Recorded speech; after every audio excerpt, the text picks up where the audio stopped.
again, everybody, and welcome to the Roastling. What? Wow. There you go. Can't even open up the show. Welcome to the what?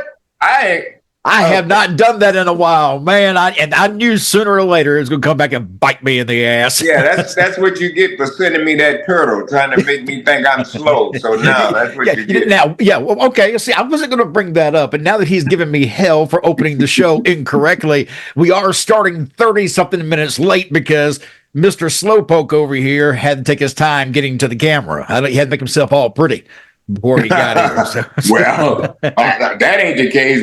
You still be waiting. Yeah. I was about to say the same things. This is Wrestling's Road Trip After Hours. I'm your host, Mac Davis, and that is WWE Hall of Famer Teddy Long. Teddy, man, to start off the show, I want to talk real fast. You're going to be leaving pretty soon to head on an airplane to go see somebody in Texas, right? Well, I'm leaving tomorrow morning. I'm flying up to Austin, Texas to sit down with my good friend and mentor, Mark Callis, the Undertaker. So he called me, invited me, and said, man, you know you got to be here and do my podcast. So I'm real honored to be able to do that. And Take and I will certainly have a lot of fun. Yeah, I'm gonna put you on the spot here, Teddy, and I'll edit this if you don't want me to say it. But are you going to bring up the fact on his show that you weren't invited to the Hall of Fame? I don't know. I'll just have to talk to him and see how he feels about that. Yeah, you know what I mean? If he wants to discuss it, then we'll talk about it. Have y'all ever discussed that privately? Well, I really. No. Yeah. Like I say, I can. We don't have to worry about too much of this. I don't want to carry it into an area you're not comfortable with. But that is just something I kind of wonder, because I'm sure personally you've always wondered, because let's face it, it probably wasn't up to him. He probably wasn't the one that made that call. That was probably somebody else at the time who was just decided you didn't need to be there. Well, we don't have to beat around the bush. It was John Laurinaitis. Yes. That was his call. Okay, yes. For me not to be there. I already know why I wasn't there. You know what I mean? He's done so much to me in the past. So anytime anything happens to me, I know it comes directly from him. And basically, he had so much power there till they had Mark Carrana, who was in charge and supposed to have been the head of talent relations. Yeah. All Mark Carrana was a stooge. All he did was just what Johnny and what everybody else told him to do. Yep. So, I already know why I wasn't there. So like I said, that doesn't bother me. God will take care of me, and God will take care of him. I didn't think about this until we were just talking about John Laurinaitis, but with the news that Vince has got a new company out there, do you think there's any chance that John Laurinaitis would end up working with Vince again? Why would you have something like that? That's just something that just kind of popped in my head. I mean, because that needs to pop out of your head. I don't think. There was one comment that was made by Vince when this stuff come out, and that comment was that he was afraid of Laurinaitis because they knew he talked too much. Yep. You remember reading that? Oh yeah. Okay. That's why I'm saying. What are the chances he could end up in the same company? I don't see that coming. You don't screw Vince but one time. Yeah, I certainly hope not. I just can't imagine that being good for anybody. Well, that ain't going to even be good for business. Why would you team up with the guy that's, you know what I mean? Yeah. Oh, yeah. WWE also, Teddy, has announced that Michael P.S. Hayes and Bruce Prichard right now are on leave from the company. Word being that Prichard is gone for some kind of a family reason, and Michael Hayes, we're not sure about that one, but there have been some speculation reports online today, meaning rumors, that it could be a health issue where it comes to Michael Hayes. Hopefully both of them are fine and the families are fine. I just look at it as, man, that's two creative heads in WWE. They're suddenly not behind the scenes right now. Well, sometimes, these companies, they have a kind of a different way of inspiring you. So like I said, you have to. I don't know. I hope that these guys are just maybe on leave because they were real good. Michael Hayes certainly did a great job there behind the scenes, especially Bruce Prichard. Bruce, I had a chance to work with him through my career, and Bruce was, out very good. So it's two good heads there that they're gonna let go. But I mean, if that's the case, or hopefully they come back, we don't know. But hopefully it's just a health and family issue, like they say, and that's all it is. But we don't know that. Yeah, we don't, because I mean, we've been expecting some changes to take place around there since the company took over, really. So maybe we're getting to the point where we'll start seeing some of that. But those are two creative guys that could be gone from WWE at least for a short period of time, and it kind of makes you wonder who's behind them that can pick up the ball and be as creative and still remember the days of the Attitude Era. I don't think there's nobody that can step up to Bruce and Michael. I just don't think there is. I don't think you'll ever get another Michael P.S. Hayes in the back. Yeah, they certainly know this business, and they certainly know the creative part, and I just don't think so. But I mean, if they did, if those guys were let go, just think what a good spot what good they could really do for AEW. Oh, well, now you see them there again. If you think it out in the long term, especially fantasy booking. If Tony Khan would be smart and they did become available, I would snatch them up in a heartbeat. I'd let half my damn roster go and hire them. Right, because he's got people there now that are just, you know what I mean. In my opinion, I don't see them doing anything. They just same old school, and they're just going to continue to stay that way. Nothing's going to change. So. Yeah. To bring those two guys in would be great, and get rid of that old school stuff, because now times are changing, and you're going to have to change with the times if you're going to make money. Talking about great performers, Chad Gable and Dragon Lee, you and I talked about this briefly on another show that we were doing, but that was one hell of a match, Teddy. That was probably some of the best. I don't know if you remember this, but in WCW, when Nitro started, one of the things that made them so popular with fans were the kind of the mid-card players. The luchadors would come out, the smaller guys, and put on incredible matches. I got that feeling when I watched Chad Gable and Dragon Lee, man. It took me back to a time like, man, this is incredible stuff. What did you think when you saw this match? Because I know you don't watch all wrestling, but I do know you seem to be impressed. We talked about it. I just watched it from beginning to end. You know, that was, sometimes when I'm watching, if there's one that catches me and hold me, then I watch that. And those two guys caught me and they held me, because I wanted to watch them. They had a tremendous match. They were, just like Braun Breaker and what's the brain fart there, Teddy? Braun Breaker and golly, what's the Samoan kid name? There's a lot of Samoans on the show, Teddy. He won the title from him.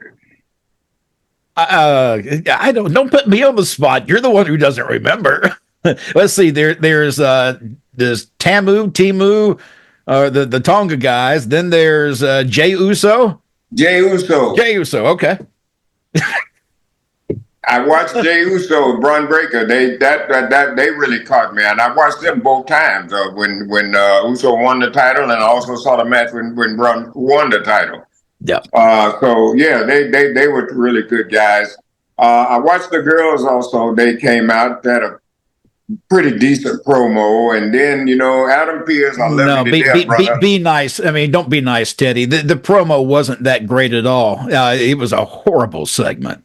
Well, yeah, in a way, but like I said, you have to be able to cover that. You know what I mean? And that would have been left. That would have been left on Adam P.S., the GM. Anytime that's bad out there, then I knew I had to fix it. Okay, so I would have come out with a different attitude and different something, sort of made the people get right on me and see exactly what I'm going to do here.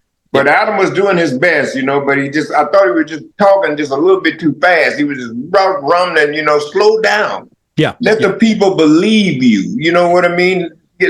One thing that I noticed, because I did compare it to how you used to come out on SmackDown, and you would come down with the swagger. You didn't run down to the ring. You came down with the swagger. When you got in the ring, you took your time, took the mic, and handled business. His presentation was far below what I'm used to seeing come from you. I don't know how. I guess maybe I'm spoiled in that way that I've seen it handled much better. Does that make sense? Well, yeah, it makes a lot of sense. But, like you say, Adam is Adam. He does a good job. I have, I've already said that to him and spoke that to him in person. Everybody in that position, in that GM position, can get caught up. You know what I mean? Because basically, you're running things. You know what I mean? And if you ain't careful, then that you get caught up with the talent. So you have to pay attention to what they say. You already know is written, and maybe you went over with them before they even got out there. Who knows? Sometimes that happens, sometimes it don't. Yep. But you have to watch them. And when they let drop the ball, then that tells me one thing: I got my job to do now. I got to get this back right. Yeah. So once I walk out there, all my intentions of let me straighten out what has been messed up out here. Not so much as messed up, but it was kind of dry. So let me bring it, let me put some life back in it. You know what I mean? And let the people believe what I'm going to tell them, that this is what's going to happen. Teddy, one of the things that I see that drives me crazy is the microphone is handed to people who don't belong to be holding a microphone. And the time in the ring, like you mentioned in that segment there, if they had cut some mic time out in there and made it a little tighter, that might have come off a lot better. Would it not have? Well, yeah, I'm sure it would have, but you got to understand now, you know what I mean? It's a different era, and a lot of people get the microphone now, like you said, shouldn't have the microphone, but you got to try things. You got to see if give him the mic, let's see, can he talk?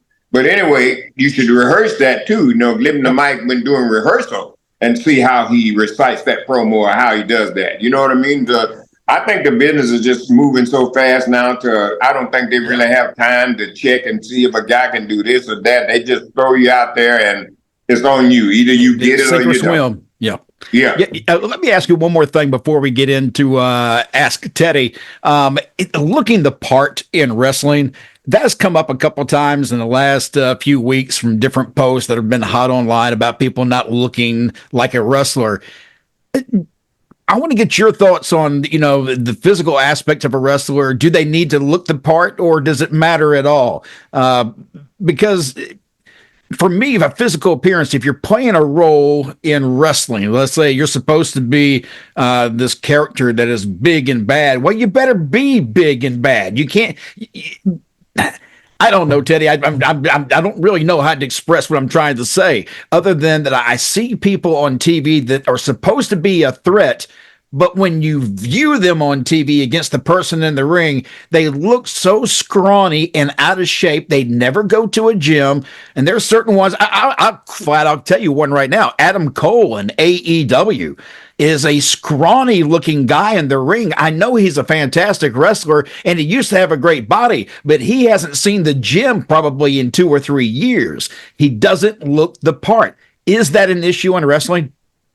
Well, I would think so. I mean, if I was a professional wrestler and I was on, they were pushing me and, pushing me on TV, then I would certainly want to look the part. Okay, I would certainly, and then you got to realize this: it ain't so much as getting in the gym because you're a wrestler. You need to get in the gym, period, to take care of your health. It's all about you because you don't ever know. I tell people all the time, you don't know what's going on in the inside. All you can take care of the outside. So I think, if somebody don't want to go to the gym, that's on them. I leave that up to them. I don't bother them. I know what I'm going to do. But certainly I would look the part, and I'll tell you a little story here too, and this was kind of what I heard, that Vince, he didn't care too much for Kristen, and that was the reason why he didn't care for Kristen, because Kristen never dressed up. He had the world title. You never saw him in a suit or nothing. He just looked like this bum. You know what I mean? So, but Kristen was just dressing, being comfortable. But but Vince didn't like that. And like I said, Vince, I'm sure he could have told him, but some things you don't tell people. Once you get the title, man, you're the world champion, you're the franchise of the company, then you got to look like somebody. You know what I mean? Make it business. So, I know there'll be people, Teddy, that will say, well, but there was Dusty Rhodes and people like that. Yes. And I don't want to say that everybody's got to be this muscled up hero looking guy. There are places where people like a Dusty Rhodes body, Kevin Owens body belongs in WWE. You just don't want everybody looking like that, because then you don't look like the profession you say you're portraying on TV. Well, it wasn't about that back in the day anyway. You know what I mean? You ain't have to be all jacked up and all that. It was good for business, you know what I mean? But, it just wasn't like that. And and what Dusty did, Dusty was smart. Dusty portrayed himself as the common man. Yep. And that's exactly how he looked. That's the right. Common man. Yeah, and look, I always go back to Harley Race. Harley Race was not a really muscle guy either. He was an average looking guy. In fact, I always thought maybe his real profession outside of wrestling was a truck driver, because he just reminded me of this rough, tough guy that would come in any place he wanted to and beat somebody's ass. It was believable, but you didn't need the entire thing because back then, like you say, it was different. It was more about good guy, bad guy. Doesn't matter what you look like. Somebody's getting their ass handed to them next Saturday night. You know what I'm saying? So. Right. All right. Are you ready to go into listener mail? No. Okay. Well, we won't do it. What you want to do? Well, don't really make me tell you what I want to do. You've been doing that for the last week. I think you need to take a break. So. All right. Here we go. Teddy, this is William in Arizona who wants to know if Vince McMahon were to approach you to work for him in his new company, what would you say? When do you need me? That much faith in him and respect for him for over the years and how he treated you. I can understand that. I became a brand and I became what I am today because of Vince McMahon. Yes.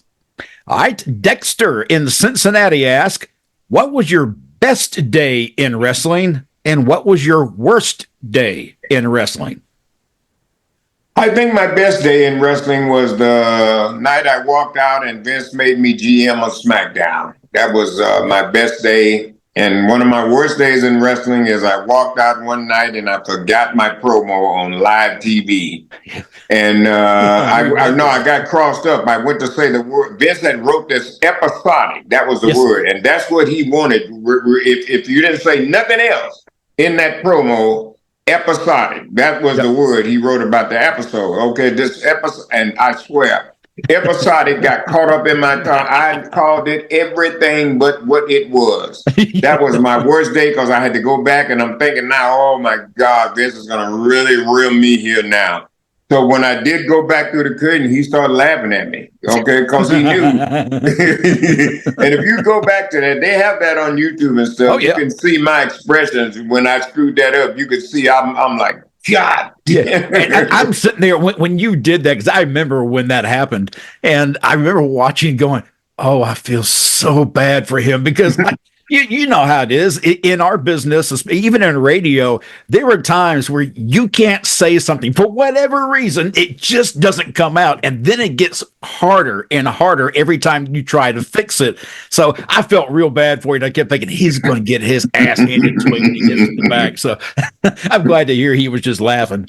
Oh, yeah. Well, he knew. Yeah. He knew I wasn't the guy that screw up, and so he knew if something happened like that, they got me. I wouldn't put it past him to throw in a line just to see if he could screw you up when you went out there. Just so he would do that. He would do that too. You remember I told you one time I had remembered they wrote something for me. I remembered all of it. I got ready to walk out. He calls me and he tells me, I don't want you to say that. I want you to say this.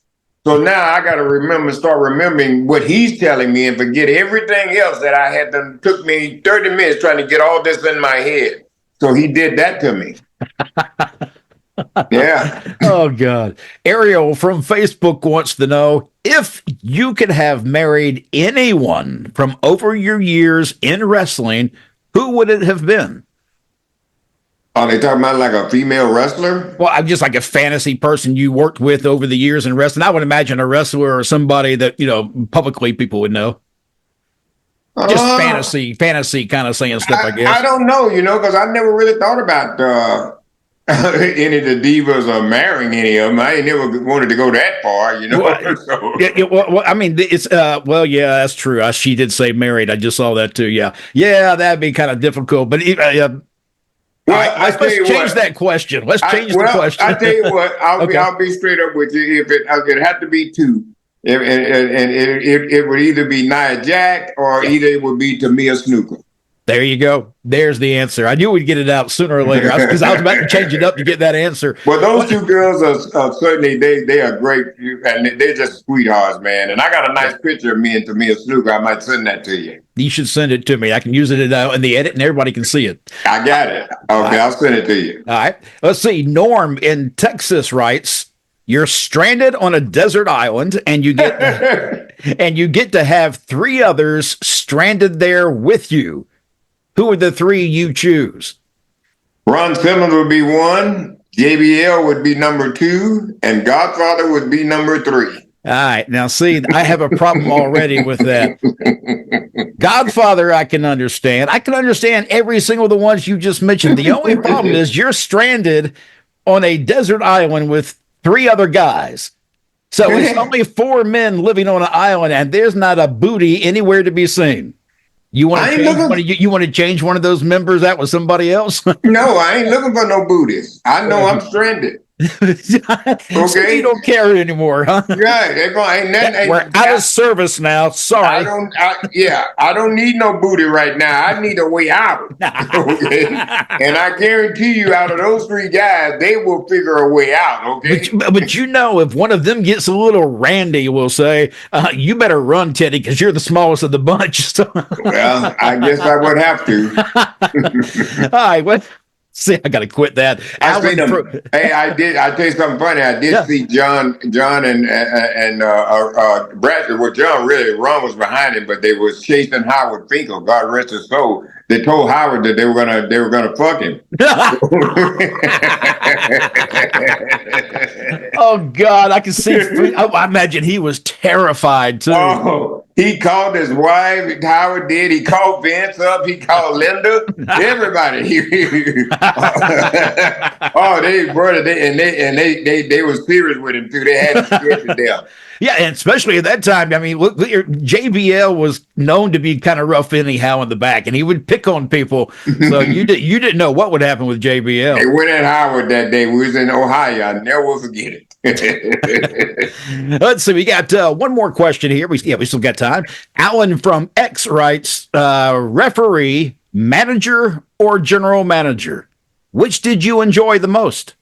I enjoyed them all. Every last one of them. If I had never been refereeing, I would have never been able to become general manager. And the one that I really did enjoy was putting up the ring, taking the ring down. I had fun doing that. When you were refereing, was there a match that comes to mind all the time with you when you go, man, I can remember back when I refereed this match? Is there one of those matches that just pops in your head? Well, one I truly remember is where, I thought to me it was a real big break for me was at the Chi-Town Heat, where I was involved with the match with Flair and Steamboat. To be involved in that, I thought it was really an honor for me. And like a lot of matches that I did referee when I first started in WWF, I was there. I mean, I had one with X-Pac and Mick Foley. That was really, I worked with some good guys there. You worked with, in the early days, Tommy Young, probably, correct? Yes. Who were some of the referees that were, when you were around working as a ref, who were the other ones? Well, Tommy Young was around, Pee Wee Anderson, God rest his soul, Jackie Fargo. Did any of them help you in your style of refereeing, or did you just do that on your own, just by watching and picking it up? I was on the job training. Tommy Young, every once in a while, would give me a little bit of advice. You know what I mean? But if the stuff falls out, just tuck it back in. Huh? I was said there's a video online where I can't remember who the wrestlers were, and their junk fell out of their shorts, and Tommy had to reach up there and put it back into the shorts. Oh, well, I'm sure he enjoyed that. Yeah. I can't remember who that was, but it is online somewhere. Yeah, well, like I said, Pee Wee Anderson was there, but the guy that really I learned a lot from was Nick Patrick. I had a chance to work with Nick for a long, long time. And in fact, me and Nick, we rode together and stuff. So I learned a lot from Nick Patrick. Look, and congratulations to Nick, too. His independent wrestling group that he works with, God, Teddy, help me remember what the name of that group is now. It's Deep South, all I know. Deep South, yeah, Deep South Wrestling. And they are just having some great shows. If you're up in the Atlanta area, make sure you check that out. Even in Knoxville, I believe up in Tennessee, they've been doing some shows. And their shows are getting really, really good. Just recently, the Skrilla the Great was up against Brian Pillman's son. I can't remember what his name is now that he's going by, but he's currently in NXT, and he was on the show with him and had the match against Trevor. So I mean not Trevor, but Skrilla. And those shows, from what I'm hearing, are really good. So make sure you stop by and check one of those out if you're in the Atlanta area. Nick, if you need something from us, let us know. Yeah, that's right. All right, Teddy, we're out of time. We actually went a little long today, but that's all right. You know. Well, that's what I do. I go a little long. Yeah, that's what she says. All right. All right, I'm Mac Davis. That's WWE Hall of Famer Teddy Long, and this has been Wrestling's Road Trip After Hours. We'll see you again next week. Holla, players.